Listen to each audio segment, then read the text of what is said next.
Dear students, Assalamu alaikum. In today's class, we continue the same topic which we have started in our last class, and that is the engineering cost concepts and cost estimating model. We have done the initial part of this topic, that is the cost concepts. Today, we discuss about the cost estimating models. Today, initially we discuss cost estimating approaches and then move to the model. We have two types of the cost estimating approaches.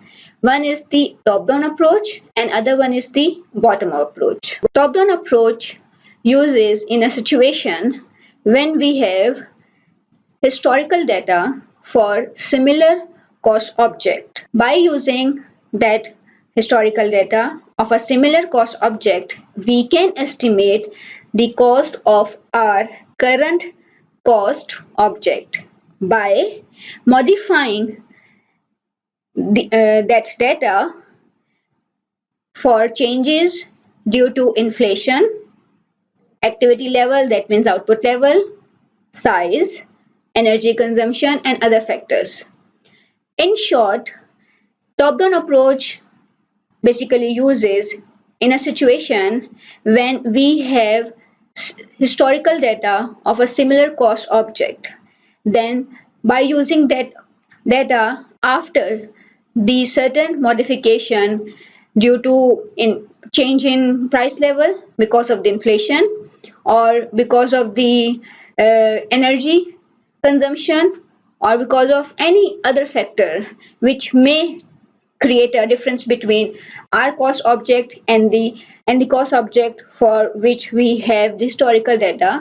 By modifying the data related to those factors, we can estimate the cost of our current cost object. Second type of the cost estimating approach is the bottom approach. This approach mainly used when we do not have any historical data. That means the cost object for which we are going to estimate the cost is unique in nature. That is why we do not have any similar cost object data available. Then what we have to do? We have to break down that cost object into small manageable units, and then we estimate the cost of those small units, and finally by adding the cost of those units we get the total cost of cost object. This is the graphical representation of these two cost estimation approaches. This side indicates the top-down approach, and remember, top-down approach can only be applied when we have a historical data. And when we can have historical data? In a situation when the similar cost object is already producing in a market, or when the similar type of the cost object is already available in a market, then only we can have a historical data. Let's suppose the cost object is any product for which we are going to estimate the cost. If cost object is a product, then we should know the market price formula for our product. This is the general market price formula for any product. Market price for any product is equals to the sum of the directs and indirects plus profit. That means market price is based on the variable cost of the product and the profit. Now, in case of the top-down approach, this formula converts into this format, and this format indicates market price would be the competitive price. Why? Because the competitors of our product is already existing in a market. That means our product will go into the competitive market. Then what we have to do? We have to follow the competitive price of our product. Directs and indirects becomes the target cost for us. Why? Because we have to meet the cost of our competitor. If we can't meet the cost of our competitor, then we cannot enjoy the profit, as we cannot change the competitive price. There are already many competitors into the market, so we only can work out on the target, on the cost, and that is why the cost becomes the target cost for us. That target we need to achieve, otherwise we need to compromise for our profit. So in case of the top down approach, the target cost which we are going to estimate is basically competitive price minus allowed profit. This is already existing into the market. We have to follow this price. We cannot change the competitive price. Target cost is the cost of our competitors. We have to meet the target. What will happen otherwise? We need to compromise the profit. So this is basically the approach in the top down cost estimating approach. And this scenario is basically explaining in this diagram. Now come to the second part of the diagram. Second part indicates the bottom up approach. Bottom up approach can only be used when there is no historical data available for our cost object. Again, consider the cost object is a product. If our product is unique in a nature, then we cannot get any historical data because the product is unique. We are the inventor of the product. In that situation, what we have to do? We have to add all the directs of the cost into the indirects, and we get the total cost straightforwardly. Then we will add directly desired profit into the total cost, and we get the required price. This will be the formula for market price of our product in case of the top down approach. In case of the top down approach, market price would be considered as the required price, required by the producer. There is no competitor, there is no target cost. What we have to do? We simply add all the cost and we add desired profit, we get the required price. Now, in here we apply basically the cost estimation approaches. What we have discussed in the definition of the top down, in the definition of the bottom approach, that we have to divide our cost object into the small units and then estimate the cost of every unit. That happening over here. We are estimating directs and indirects by dividing our product into small units, and then we add all the cost. We got the total cost, we add desired profit, and finally we calculate the required price. So this is how we can use these two cost estimation approaches in the required condition. If the required condition is that the cost object is a product of a competitive market, then we follow the rules of the top down approach. If the required condition of our cost object is not following the competitive market, then we apply all the parameters of the bottom up approach. Okay. Next is the types of the cost estimates. I'm not going to discuss these types in our lecture because these are the self-explanatory types of the cost estimates, right? I have given the definitions over here. What you have to do, you have to go through the definition. By reading these lines or these definition, you can easily understand how many types of the cost estimate we have and what every type of the cost estimate means. That is why that is why I'm giving this topic as a homework to you. We have three cost estimates, right? What you have to do, you have to go through these three cost estimates. You can refer to the books also I have provided you for this cost estimate, and you can easily cover this homework. There is no rocket science you have to apply. You just go through the definition and you get the idea what are the types of the cost estimates. Now, we have to move to the cost estimating models. These models are very important. Now, the first cost estimating model is indexes or cost indexes or ratio technique. All these names are for the first cost estimating model. Costs and prices vary with time for a number of the reasons. For example, technological advancements and inflation. What does it mean? It means with time, cost and prices changes.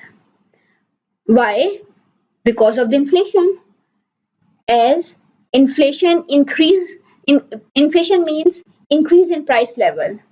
So whatever the price of a product today, after 1 year, the price will definitely there will be a change in the price because of the inflation and also because of the technological advancements. Technological advancements also affect cost and prices.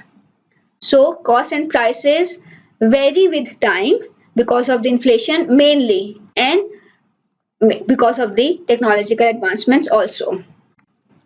An index is a dimensionless number that indicates how a cost or a price has changed with time with respect to base year. Index is a statistical measurement and it is a dimensionless measurement. Why it is a dimensionless measurement? Because it is a ratio. Ratio of what? It is a ratio of price of current year and price of some reference year. Index is a ratio measurement. What we have to do? We have to calculate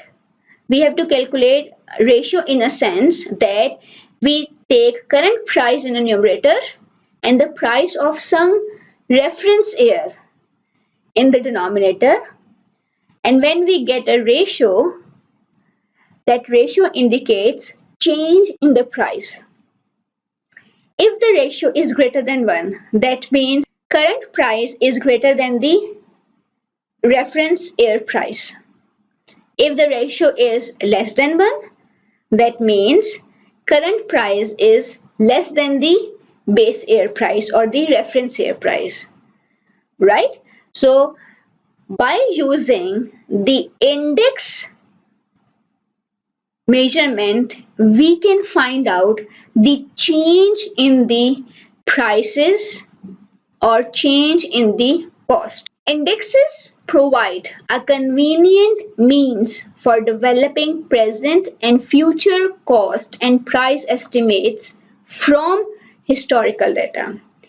If we know the change in price level, then we can easily estimate the future price of any cost object. Or if we know the change in cost of our cost object, then by using that change number which we get by this ratio, by using that change number we can easily get the future cost of our cost object.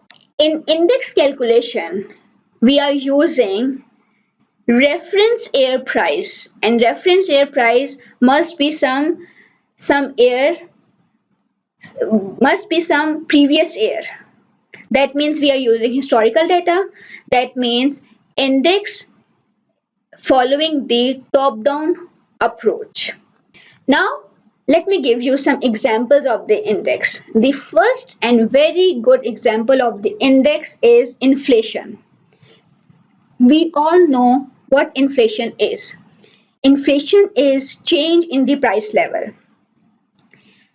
Inflation is index measurement. How we are not going into the details of the calculation of the index. We will use only the application of the index. In this model, we are not going to calculate the indexes. In this model, we will use different already calculated indices to estimate the cost of our cost object. One of the index is inflation. For example, inflation is 10%. Current inflation is 10%. Can you tell me what will be the change in the price of your product from previous year to current year? Yes, you can tell me there will be a 10% change in the price. Why? Because the inflation is the 10% and inflation is index. This 10% is basically an index value which you multiplied with the previous year price of your product and you get the current year price of your product. Similarly, we have many other indices which we can use in the required situation. Another we have index by the name of producer price index, which we usually use in mining, manufacturing or agriculture or in agriculture sectors cost estimations. We have one very specific chemical engineering plant cost index. If you are calculating or estimating cost related to the chemical plant, you can refer to the chemical plant cost index. If you are calculating the or if you are estimating the cost related to the manufacturing industry or mining industry, you can refer to the producer price index. These are already calculated available indices. Every year these indices updated. So we can use the updated value to estimate the future cost of our cost object. We are not going to calculate the index, we are going to use the index. The calculation of index is basically part of the statistics. Indices is the statistical measurement. This is the formula which we use to estimate the cost of our cost object by using the index model, right?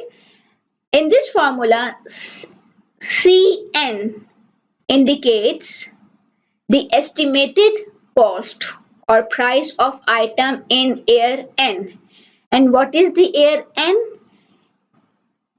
N is year for which cost or price is to be estimated, right? So this n indicates this n indicates the year for which we are going to estimate the cost of our cost object. This K represents the cost of the reference year. That means that year from which we are calculating the change in the cost object. So Cn is the cost of our cost object in n year. Ck would be the cost of that cost object in reference year, and that reference year definitely will be some previous year as compared to the year n. In is the index value in current year. Current year is the n year for which we are going to do the estimation, and Ik is the index value of reference year. This In and Ik will be given to you. That means these index values are given to you, which calculated on the basis of the definition I have given you in the previous slide. And by using these indices, we will calculate the cost of our cost object in year n, right? Okay, now let's apply this model on an example. We have a situation, and that is a company XYZ installed a 50,000 pound per hour boiler for this much of the amount in 2010, when the cost index had a value of 468. Now what this statement says that in 2010 this company installed this capacity boiler at this price or at this cost, and the cost index value in 2010 was 468. Now how this 468 comes? This 468 comes by using the index calculation. As I have told you, we are not going to calculate the index. We are just going to use the index values. This cost index is already calculated for every year. We will pick the value for the years we required in our problem and use in the formula. So as the company installed the boiler, this capacity boiler in 2010 at this rate, and at this time cost index value was this. The same company must install another boiler of same size, that means of this size, in 2020, that means in current year. They are planning to install another boiler of a same capacity in current year. The index value in current year is 542. As I have told you, inflation is an example of the index, and we know what is the current inflation rate. Similarly, for every index, we know the current year value, right? So this is the current year cost index value. What we need to do, we need to calculate the approximate cost of new boiler, right? As they have given the index values, so we will apply the index model. This is the formula which we have already discussed in the last slide. These are the requirements or data we have to extract from this example. First of all, we have to find out the value of CK. If you recall, CK is the value of cost object in reference year. Our cost object is this boiler. Reference year is 2010, and the cost value of boiler in 2010 is 414287. So here would be the value of cost boiler in 2010, right? Okay. Then next is index value in year n. N represents that year for which we are going to do the estimation, and that year is 2020, and index value in 2020 is 542. Here we have a index value in 2020 equals to 542. Then third is index value in reference year. Our reference year is 2010, and the index value in 2010 is 468. Here we have a 468. The last thing which we need is the cost of the cost object in 2020. This is the unknown which we have to calculate. What we need to do in this formula, we have to put 414287 at the place of CK. We will put 542 at the place of IN.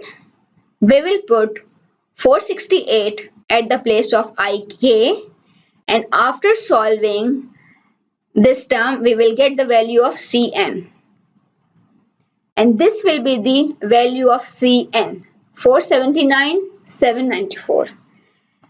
The expected value of the boiler in 2020 is greater than the value of same boiler in 2010. Why? Because cost index indicates an increase in the value. That means ratio is increasing. If ratio is increasing, in which situation ratio is increasing? When the denominator is smaller than the numerator. That means base reference year prices are lesser than the current year prices. That is why when the cost index is increasing, or if the index values are increasing, then the estimated cost will also increase. For example, we change the index values. We put 542 at the place of 2010 index value, and we put 468 at the place of 2020 index value. That means with time, cost indices are reducing. What it indicates? It indicates that index base year value is greater than the indexed current year value. That is why the index value is reducing. And when the index values are reducing, then the current cost would be less than the reference cost. Right? So this is how we can use the index model to estimate the cost of our cost object. Again, I'm repeating, we do not need to calculate the index. We just need to use the already available index. For example, as we use inflation for many future calculations, similarly, in this situation, we use cost index for the calculation. This is another question for the cost index, and this is your homework. You have to solve this question at your home, right? I'm giving you a hint.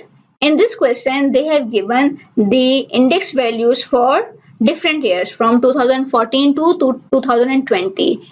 And as you're saying, the index values are continuously increasing. That means the base year value, that means the change in the current year and base year value is increasing, right? And what they are saying in this question, they are saying transportation equipment that was purchased in 2015 at this amount, to $200,000, must be replaced at the end of the 2020. What is the estimated cost of the equipment based on the following equipment cost index, right? One of the transportation equipment was purchased in 2015 at this cost.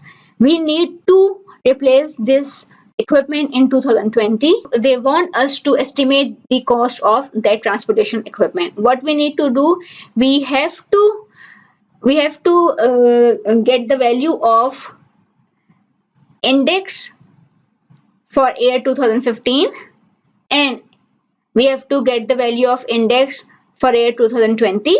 This is the value of CK. By using this data into the formula of the cost index model, you can easily calculate the CN value, that is the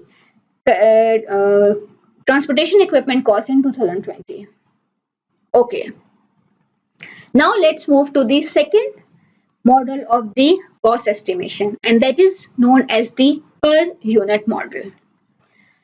Per unit model uses a per unit factor for the estimation, such as cost per square foot, to develop the estimated desire.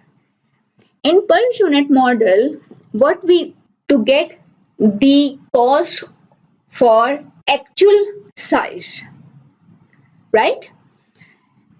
This is the very simplistic yet useful technique, especially for developing the estimates of rough or order to magnitude type.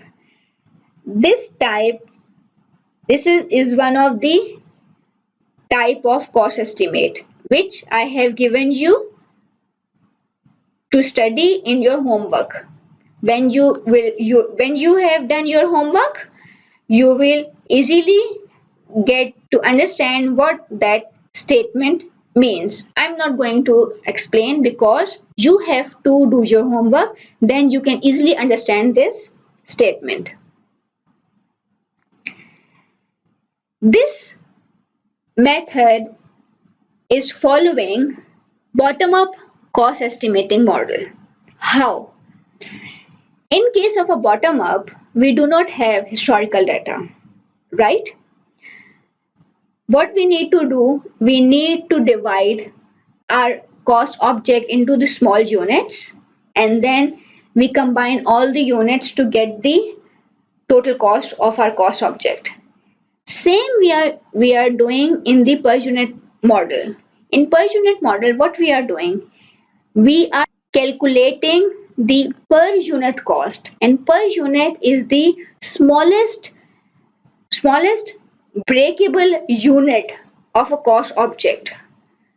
You divide everything of cost object at per unit level, then you can easily get the information of the cost at per unit level. When you get the information of a cost at per unit level, then you convert it at actual scale by multiplying the actual scale to the per unit. That is why we are saying this model follows the bottom approach. We are not using any historical data. That means this is not this model doesn't apply in the top-down approach. Third model is factor technique.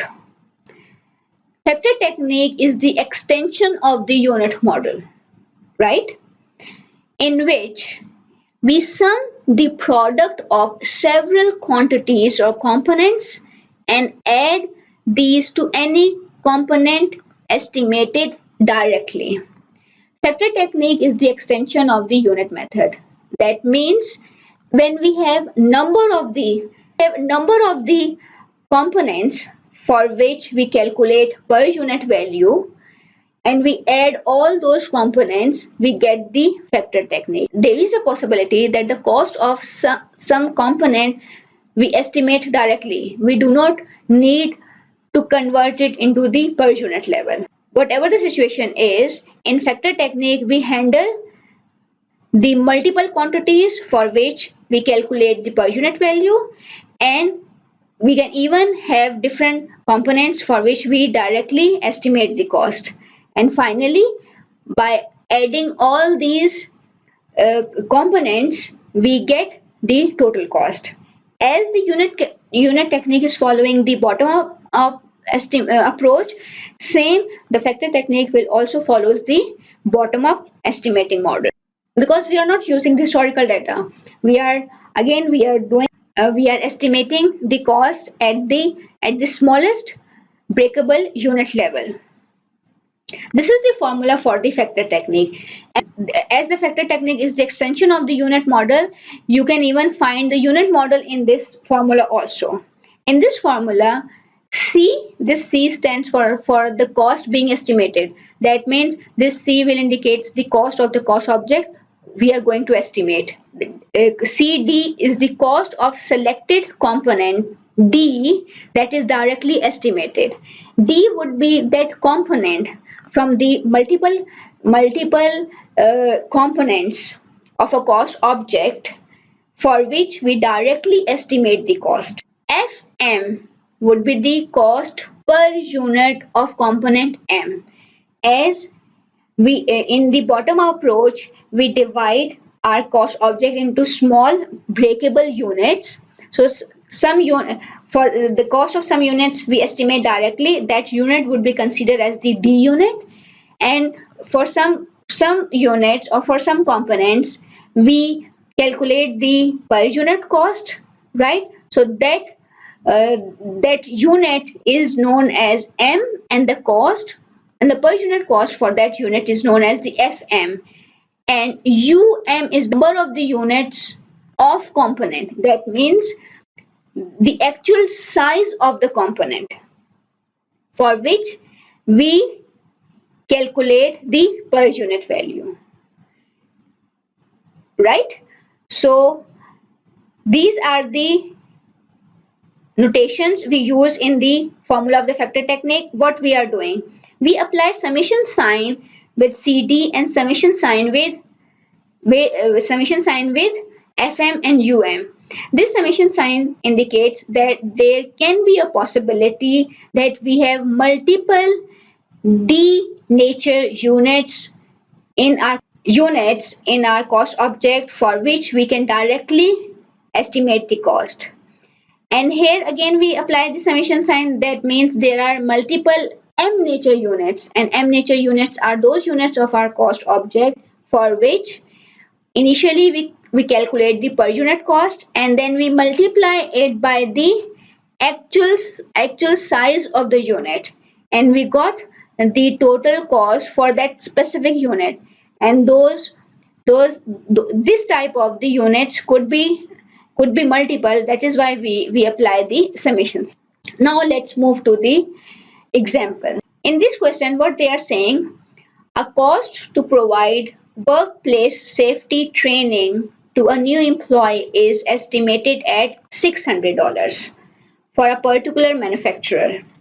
Estimate the annual workplace safety training cost if an estimated 30 new employees are hired annually. Cost to provide training to a single employee is $600. The company is hiring 30 employees. What would be the annual training cost of a company? This is the per unit cost, right? This is the number of the units. What you have to do, you have to simply multiply 600 to 30 and you will get the total training cost for a company in 1 year.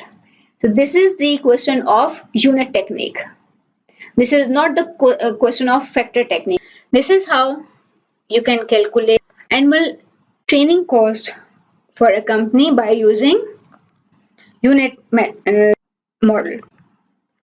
Now let's discuss this particular question. A second type of situation. In this situation what they are saying, estimate manufacturer's total annual cost if estimated annual production volume is 400 excuse me if estimated annual production volume is 400,000 units, right? So this is the production volume. Estimated direct labor cost per unit is 3.75.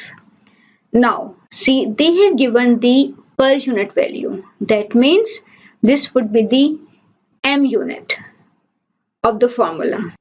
The direct labor cost would be considered as FM1 and its value is 3.75. Now estimated indirect labor cost per unit is 0.92. Again it is a per unit component, that means it is a M unit and we will consider is M2. So value of cost of M2 unit would be 0.92. Then we have and estimated raw material and purchased part cost per unit is 32.50. Again it is a per unit component, that means M component, and we will consider is M3 and the cost of M3 would be 32.50.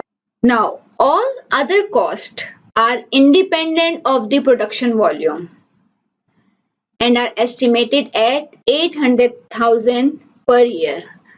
Now, this cost is independent of the production volume. That means it is not a M unit. It is a unit which we directly estimate. That means it is a D unit.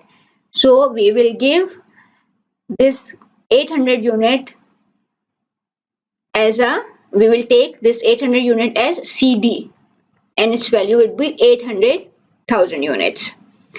Now, what about this U? This U is that 4,000 units. So for M is the 4,000 units. We have extract all the data from the question. Now what we have to do?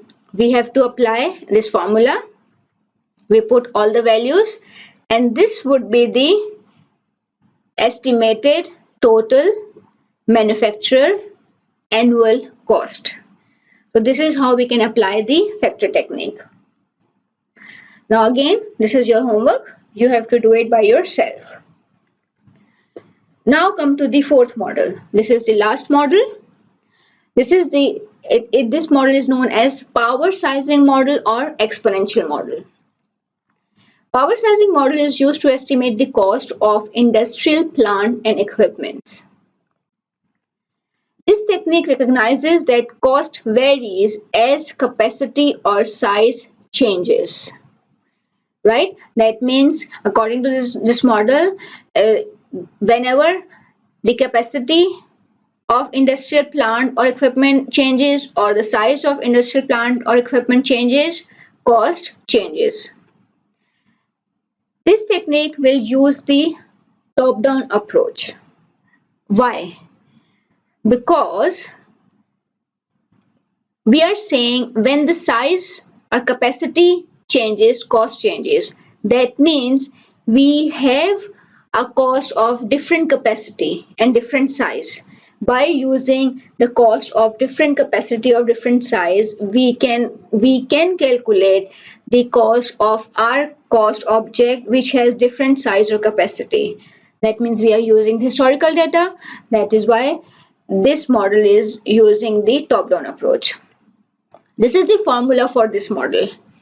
In this model, CA would be the cost of plant A, and CB would be the cost of plant B. Now, as CA is at the left hand side, that means we need to calculate the cost of plant A on the basis of cost of plant B. Now, important thing is both costs should be at same time. In this formula, there is another factor, that is SA. SA is the capacity or size of plant A, and plant A would be a plant for which we are going to do the cost estimation. SB is the size or plant of B, and plant B would be this data we use as a reference. Now both should be in a physical units. Definitely, as if we are talking about the capacity or size, the units of SA and SB must be same. Otherwise, we cannot apply this in a formula. There is another factor of X over here. What is this X? This X is the cost capacity factor, which reflects the economies of scale. Now, what is economies of scale? Economies of scale says the cost advantage due to the scale of operation, that is cost per unit of output decreasing with increasing scale. Economies of scale means we have a cost advantage. When we have a cost advantage, when the scale of operation increases. The best example of economies of scale is mass production. Whenever we go for a mass production, the unit cost reduces. Why? Because we are producing at a mass level, and whenever that means as we increase the scale of the operation, the per unit cost of output will decrease. This is known as the economies of scale, right? Now, this X indicates the economies of scale in the formula. Not every industry follows the economies of scale. For example, if we take example of order to produce industries. In order to produce industries, whenever order comes, then we start production. In those industries, economies of scale won't exist because we can't produce at mass level in order to produce industries. Yes, in stock to produce industries, we produce to keep into the stock, and definitely we can produce it at a mass level. In stock to produce industry, the economies of scale exist, right? So that is why we can have different values of x and different values of x indicating whether the economies of scale for the situation or for the industry exist or not. If the value of x is equals to the 1, that means as the capacity increases, cost increases. There would be a linear relationship between cost and capacity. If the x is greater than 1, that means diseconomies of scale. Diseconomies of scale means if we increase the size or scale of production, the cost also increases. X less than 1 indicates the economies of scale. Economies of scale means if we increase the scale of production or size of production, the cost reduces, per unit cost reduces, right? So this is the power sizing model, and this is the formula for the power sizing model. Now let's discuss the example. In this example, what they are saying, an aircraft manufacturer desires to make a preliminary estimate of the cost of building a 600 megawatt fossil fuel plant for the assembly of its new long distance aircraft, right? An aircraft manufacturer is basically trying to estimate the cost of 600 megawatt fossil fuel plant, which will be used for the assembly of its new long distance aircraft. It is known that a 200 megawatt plant cost is $100 million 20 years ago, right? Now the manufacturer is going to planning for a 600 megawatt plant, and the 200 megawatt plant cost 20 years ago was 100 million, and at that time the cost index value was 400. Currently the cost index value is 1200. The cost capacity factor for the fossil fuel plant is 0.79. We have to estimate the cost of 600 megawatt fossil fuel plant in current year. Now one by one we have to find out the data. Now this is the size of a plant for which we are going to estimate the cost. So that would be the SA. This is the size of a plant 20 years ago. That means this would be the SB. This is the cost of SB plant, right? So this would be the CB. This is the cost of SB plant 20 years ago, and at that time the cost index value was 400. That means that would be the IK. The cost index is now 1200. That means this would be the IN. The cost capacity factor is 0.79. 0.79 is small x. Now, can you tell me this is the 0.79 indicates economies of scale or diseconomies of scale? Let's see in the previous slide. It's less than 1, that means it indicating the economies of scale. If we increase the size, the per unit cost will reduce. Now, what we have to do, we have to put all these values into the formula. Now, in this formula, there is no index representation of the index value. Why they have given the index values? As I have told you when we were discussing the formula, that cost of CA and CB should be in a same time period. CA is calculating in current time period. CB is in 20 years ago. So what we have to do, we have to convert first CB in current year then we have to apply this factor. And how can we convert this CB in current air? By applying the index model technique. In index model technique, by using the previous air cost and index, we can calculate the current air. So we are converting the cost of 200 megawatt plant in current time period. CB is the cost of 200 megawatt plant. We are converting the cost of 200 megawatt plant in current year. So in order to convert the cost of 200 megawatt plant in current year, we need this index values. So this is how we will calculate. This is the 100 million 200 megawatt plant 20 years ago.